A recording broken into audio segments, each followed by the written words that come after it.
무슨 소리죠? 2년째 물이 샌다는 아파트. 예. 도대체 무슨 일이 생긴 건지 안으로 들어가 보니 입구부터 심상치가 않아 보입니다. 어이구. 오, 걸레를 잔뜩 깔아놨네요. 새는 물을 감당할 수 없어 임시 방편책으로 수건들을 깔아놨는데요. 예. 2년째 매일 물과의 전쟁을 치르고 있었습니다. 4년밖에 안 된 아파트예요. 이게 수해 현장에서나 볼 수 있는 현상을 우리는 항상 이렇게 360원 이런 현상으로 살고 있어요. 어이 심각하네요. 잘못 자, 지어졌네요. 이뿐만이 아닙니다. 아파트 복도 벽면에 이렇게 물이 흥건한가 하면 지하 공간에는 누수로 인해 365일 이렇게 바닥에 물이 고여 있을 정도인데요. 배수 시설도 없어서 직접 물을 퍼 나를 수밖에 없는 상황입니다.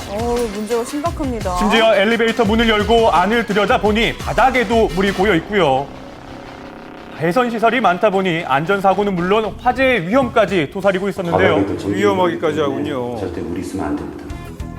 이쯤 되면 집안 상태도 많이 걱정이 됩니다. 역시나 사람들이 살고 있는 공간까지도 물이 스며들어서 피해는 심각했습니다. 아하. 오늘같이 비가 여름철에 많이 그 장마철 내리게 되면 이렇게 물이 나오는 거예요. 너무 불편하겠는데요. 집안에 물기가 스며드는 것도 모자라 최근에는 어머. 새는 물의 무게를 감당하지 못해 천장까지 무너져 내려 생명의 위협까지 받았다는데요. 실내에서 이러면 저녁을 먹고 곤란하죠. 있는데 물이 팍 터지는 거예요. 물폭탄처럼. 새는 물 때문에 천장이 내려앉은 건 다른 집도 마찬가지였습니다. 천장에 물이 샌 원인 바로 스프링클러 배관 때문이라는데요. 스프링클러 배관이 쉽게 부식돼서 생겨난 구멍으로 물이 샌 것입니다. 주민들은 규격보다 이 얇은 배관을 사용한 것이 문제라고 지적을 하는데요. 현재는 물폭탄을 피하기 위해 임시방편으로 스프링클러를 잠궈놓은 상태입니다. 물이 났을 경우 그것 때문에 스프링클러를 설치한 건데 굉장히 불안하죠. 그럼요. 2년 동안 아파트 724가구 중 160가구가 누수 피해를 입었습니다.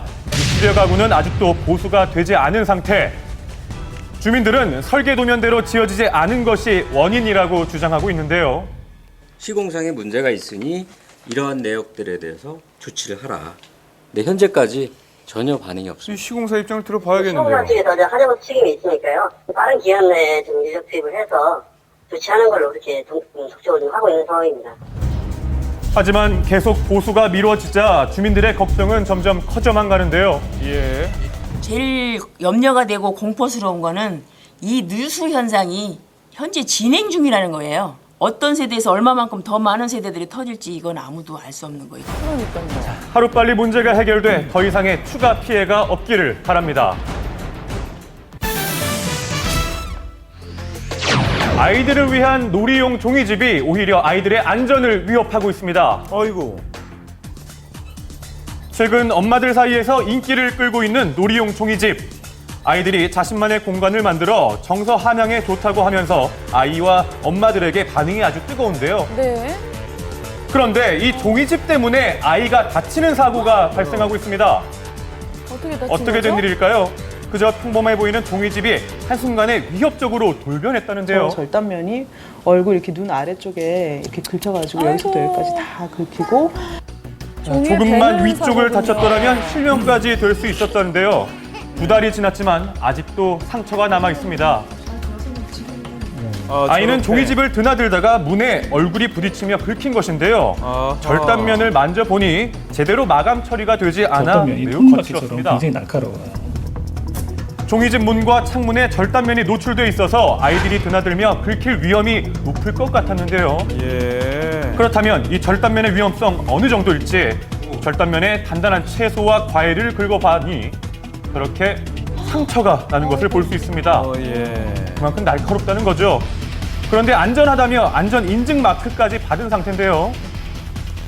안전 인증 마크가 무색할 만큼 인터넷상에는 놀이용 종이집의 안전성과 관련된 항의 글들이 쉽게 눈에 띄었습니다.